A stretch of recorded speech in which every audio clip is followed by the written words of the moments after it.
આગળ એવું છે કે આપણા ઘરે કોઈ એક પંચાયત છે, આપણે ઉદાહરણ તરીકે શિવ પંચાયત અંદર લઈએ છીએ અને પૂજાનો આરંભ કરીએ તો આપણે ધ્યાન કરીશું ને ત્યારે ધ્યાયે નિત્યમથી આરંભ કરી અને વિદ્યુતધામ સુધી જઈએ.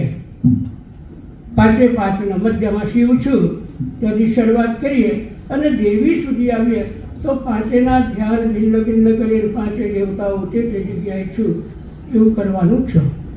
ત્યાં ભિન્નત્વ છે ધ્યાનનું, પણ પછી એકત્વ થઈ જાય છે. કેવી રીતે સમજીએ આપણે એના પછી ધ્યાન પછી આવાહન થશે તો એક જ પાલખો છે અને એક જ પાલખામાં આવેલા છો અને ત્યાંથી તમે આવાહનાથી 1650 કરશો. ઘણા લોકો ધ્યાનમાં પણ એવું બોલ્યું કે ધ્યાય ધ્યાનમ સમર્પયામિ અને ઘણા તો વળી એ